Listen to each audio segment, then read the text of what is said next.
అందరికీ నమస్కారం. జగన్మోహన్ రెడ్డి ఈరోజు హైకోర్టులో ఒక పిటిషన్ ఇచ్చాడు. ఏంటంటే సీఎం హోదాలో భద్రత కల్పించాలని హైకోర్టును ఆశ్రయించిన జగన్, నాకు 900 మందితో భద్రత కల్పించండి.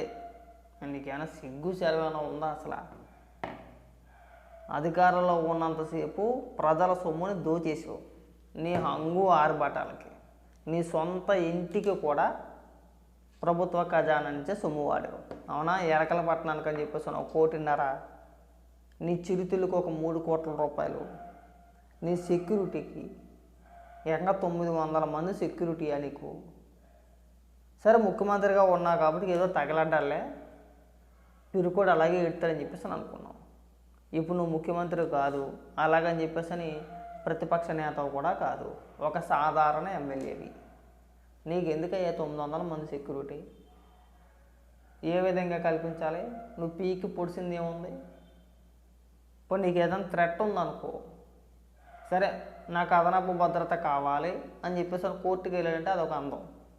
ఇప్పుడు నీకు కల్పించిన భద్రత ఎంత? 58 మంది, Z+ కేటగిరీ. అవునా? గతంలో కాబట్టి నువ్వు 900 మంది పెట్టుకున్నా కానీ కళ్ళు మూసుకుపోయా, సరే ఏదో ఏడ్చేవాళ్ళని చెప్పి అనుకోవచ్చు.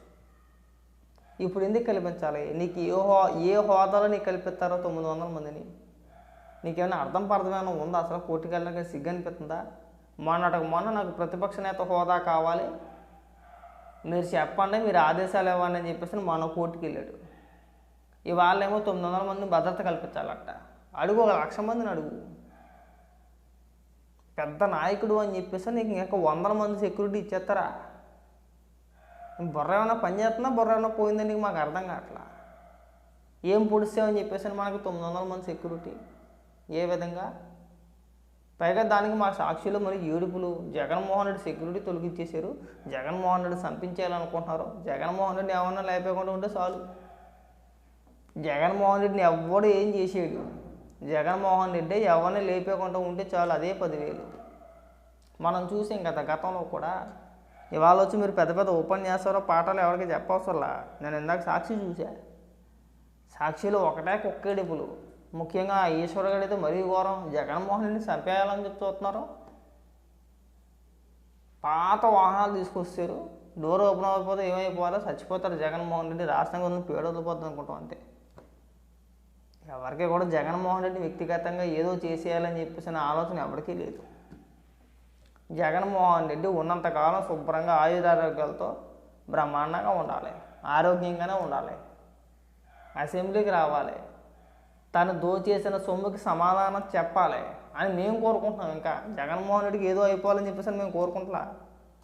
జగన్మోహన్ రెడ్డి బ్రహ్మాండంగా ఉండాలి, అసెంబ్లీకి రావాలి, తాను చేసిన దోపిడీ ఏదైతే ఉందో ఆ దోపిడీ గురించి అధికార పక్షం మంత్రులు ఎవరైతే ఉన్నారో వాళ్ళు చెప్తూ ఉంటారన్నమాట. ఇగో జగన్మోహన్ రెడ్డి అధికారంలో ఉన్నాడు 5 ఏళ్ళు, రాష్ట్ర ప్రజల సొమ్ముని ఈ విధంగా దోచేసిన చెప్పినప్పుడు దానికి కౌంటర్గా జగన్మోహన్ రెడ్డి ఏం సమాధానం చెప్తారో అని వినాలనే ఆతృత మాది, ఆ కోరిక మాది. వీడు మాత్రం అసెంబ్లీకి వెళ్ళడం, 100 మందిని మాత్రం సెక్యూరిటీ ఇచ్చారు. ఇస్తే ఏం చేస్తాడో,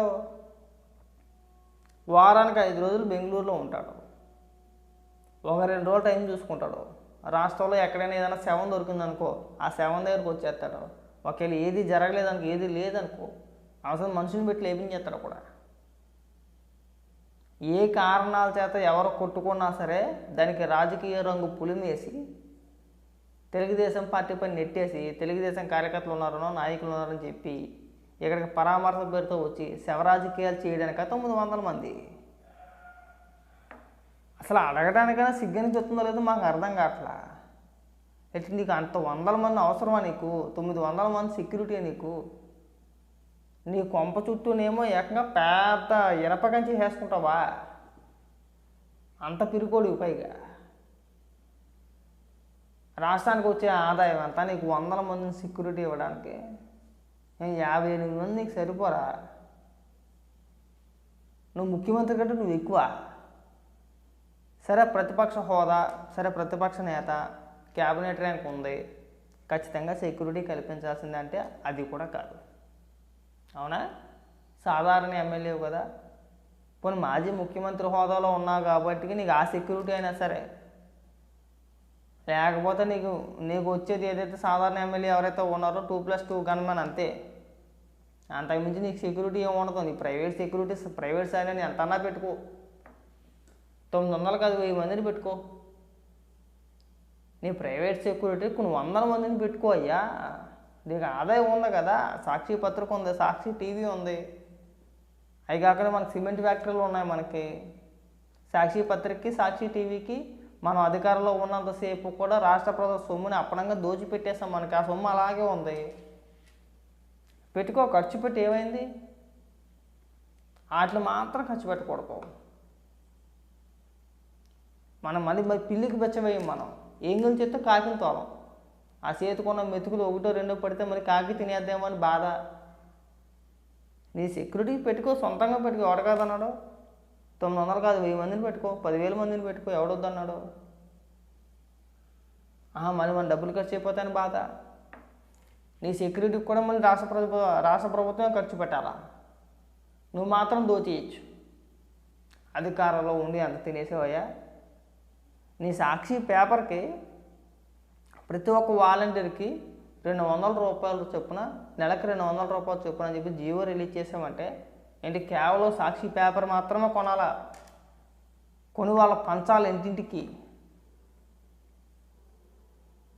దానికోసం అని చెప్పేసి 200 రూపాయలు. మరి నువ్వు మనిషివో పశువో మాకు అర్థం కావట్లా. ఇవాళ మళ్ళీ ఇదొక విష ప్రచారం. కడుపుకు అన్నం తినేవాడు కూడా ఇంతలా ఏడ్డు, నువ్వు ఏడుస్తావు అంతే.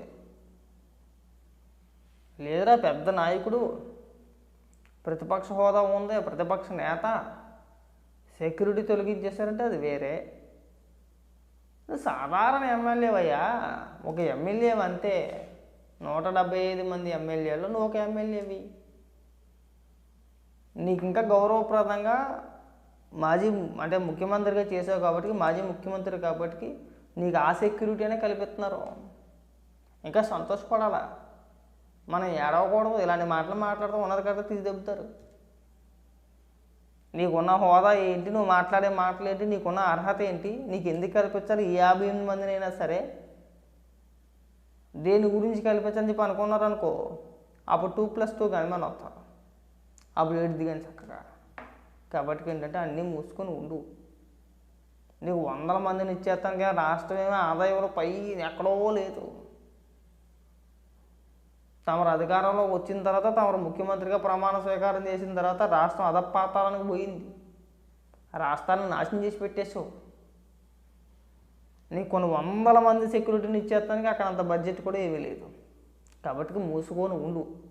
పెద్ద పెద్ద ముదర మాటలు మాట్లాడమాక. సెక్యూరిటీ ఇచ్చేయాలట 900 మంది ఏకంగా. సిగ్గు లేకుండా అడుగుతున్నారు. పైగా పీకింది సచ్చింది ఏమీ లేదు. అంతా రాష్ట్ర ప్రజలు సొమ్ము తినేయడమే. నీ ఇంటికి, నీ కబోర్డులకి, నీ బాత్రూములకి, చివరికి నీ సెక్యూరిటీకి కూడా. ఇప్పుడు నీ ఇంటి చుట్టూ నిర్మించుకున్న ఇనపకంచె ఏదైతే ఉందో దానికి కూడా ప్రజల సొమ్మే. ఫర్నిచర్ దొబ్బేసావు, అది ఇవ్వు, అది అంతే. ఇంకా దానికి డబ్బులు ఇస్తామంటే అది కూడా ఇవ్వు.